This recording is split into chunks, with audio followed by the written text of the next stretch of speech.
বর্তমানে বাংলাদেশে জনগণের কাছে জবাবদিহিমূলক, জনগণের প্রতিনিধিমূলক একটি সরকার প্রতিষ্ঠিত হয়েছে। এই সরকারকে এই দেশের মানুষ নির্বাচিত করেছেন। স্বাভাবিকভাবে এই সরকার এই দেশের মানুষের কাছে জবাবদিহি করতে বাধ্য। সম্মানিত উপস্থিতিবৃন্দ, আজকের এই অনুষ্ঠানটি বা এই অনুষ্ঠানকে কেন্দ্র করে যে কারণে আমরা এখানে আজকে উপস্থিত হয়েছি, এটি বহু বছর যাবৎ বাংলাদেশ জাতীয়তাবাদী দল পরিকল্পনা গ্রহণ করেছে। বাংলাদেশের জনসংখ্যার অর্ধেক জনসংখ্যা হচ্ছে নারী। আমরা দৃঢ়ভাবে বিশ্বাস করি এই অর্ধেক জনসংখ্যাকে যদি আমরা পেছনে রাখি, এই অর্ধেক জনসংখ্যাকে যদি আমরা এম্পাওয়ার না করি, তাদেরকে যদি ক্ষমতায়ন না করি, শিক্ষা এবং অর্থনৈতিকভাবে তাদেরকে যদি ক্ষমতায়ন আমরা না করতে পারি, তাহলে অবশ্যই দেশকে কোনোভাবেই সামনে এগিয়ে নিয়ে যাওয়া সম্ভব না। আপনাদের নিশ্চয়ই সকলের খেয়াল আছে, এর আগে বিএনপি সরকার যখন দেশ পরিচালনার দায়িত্বে ছিলেন, দেশনেত্রী বেগম খালেদা জিয়া যখন দেশ পরিচালনার দায়িত্বে ছিলেন, সেই সময় সমগ্র বাংলাদেশে তিনি নারীদের শিক্ষা ব্যবস্থা, স্কুল পর্যায় থেকে ইন্টারমিডিয়েট লেভেল পর্যন্ত শিক্ষা ব্যবস্থাকে বিনামূল্যে করার ব্যবস্থা করেছিলেন। সেই শিক্ষিত নারী সমাজকে আজকে আমরা অর্থনৈতিকভাবে এম্পাওয়ার করতে চাই, অর্থনৈতিকভাবে তাদের সচ্ছলতা গড়ে তুলতে চাই, এবং সেই লক্ষ্যকে সামনে রেখেই বর্তমান সরকার গঠনের আগেই পরিকল্পনা গ্রহণ করেছে কিভাবে নারীদেরকে আমরা ক্ষমতায়ন করব, অর্থনৈতিকভাবে সচ্ছল করে গড়ে তুলব। এবং তারই অংশ হিসাবে আজকে এই ফ্যামিলি কার্ড আমরা সমগ্র বাংলাদেশে পর্যায়ক্রমিকভাবে ইন্ট্রোডিউস শুরু করলাম। আজকে আমরা প্রাথমিক পর্যায়ে, আপনারা নিশ্চয়ই এর মধ্যে বক্তব্য শুনেছেন, প্রাথমিক পর্যায়ে আমরা যেহেতু সরকারের কিছু নিয়ম নীতি আছে, আমাদেরকে সেই সকল নিয়ম নীতির মধ্যে দিয়ে আমাদেরকে একটি কাজ শুরু করতে হবে, এবং সেই নিয়ম নীতির অংশ হিসাবেই প্রথমে পাইলট প্রজেক্ট করতে হবে। সমগ্র বাংলাদেশে 14টি জায়গায় বা 14টি উপজেলায় এই কাজ শুরু হয়েছে। এর ভেতরে এই মুহূর্তে প্রায় 37,000 নারী অংশগ্রহণ করছেন। আমাদের এই কড়াইল এলাকা, ভাসান্ত এলাকা এবং সাততলা, এই 3টি এলাকায় প্রায় 15,000 নারীকে এই কার্ডের সুবিধার আওতায় আজকে নিয়ে আসা হয়েছে। ইনশাল্লাহ আমি দৃঢ়ভাবে বিশ্বাস করি আমার সরকার পর্যায়ক্রমিকভাবে বাংলাদেশে যে 4 কোটি পরিবার রয়েছে, সেই 4 কোটি পরিবারের যারা নারী প্রধান, তাদের কাছে আগামী 5 বছরের মধ্যে ইনশাল্লাহ পর্যায়ক্রমিকভাবে সকলের কাছে আমরা এই ফ্যামিলি কার্ড নিয়ে যেতে সক্ষম হব ইনশাল্লাহ। সম্মানিত সকল উপস্থিতিবৃন্দ, আমি আমার বক্তব্যের প্রথমেই বলেছি যে আমরা একটি দায়িত্বশীল সরকারের ভূমিকা পালন করতে চাই, যেই সরকার জনগণের জন্য কাজ করবে, যেই সরকার কাজ করবে দেশের জন্য।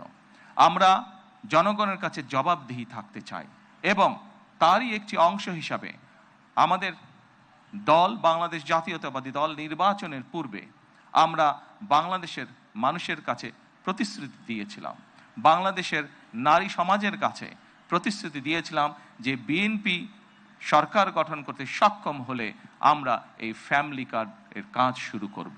আপনারা নিশ্চয়ই খেয়াল করেছেন, আমরা আল্লাহর রহমতে বাংলাদেশের মানুষের সমর্থন নিয়ে বিগত নির্বাচনে সরকার গঠন করার 1 মাসেরও কম সময়ের মধ্যে আমরা আমাদের এই প্রতিশ্রুতি, জনগণের কাছে দেওয়া প্রতিশ্রুতির কাজ আমরা শুরু করেছি।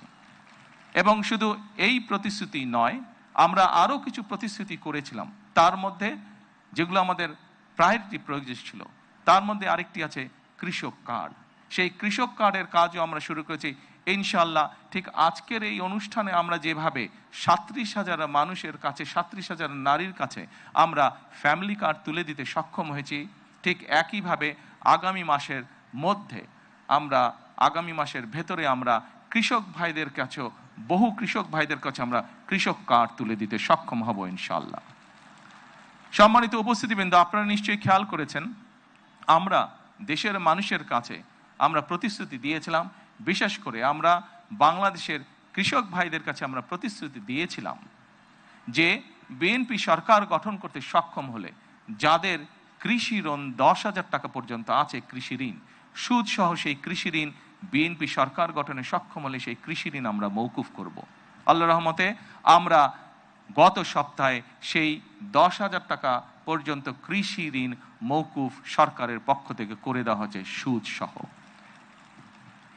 এইভাবে একে একে আমরা জনগণের কাছে দেওয়া প্রতিশ্রুতিগুলো, যেই প্রতিশ্রুতিগুলো পূরণের মাধ্যমে জনগণের ভাগ্যের পরিবর্তন হবে, যেই প্রতিশ্রুতিগুলি পূরণের মাধ্যমে, একটি সরকারের প্রতিশ্রুতি পূরণের মাধ্যমে দেশের ভাগ্যের পরিবর্তন হবে, জনগণের ভাগ্যের উন্নয়ন ঘটবে, সেই প্রতিশ্রুতিগুলো আমরা ধীরে ধীরে পর্যায়ক্রমিকভাবে যে কোনো মূল্যে পূরণের চেষ্টা করব।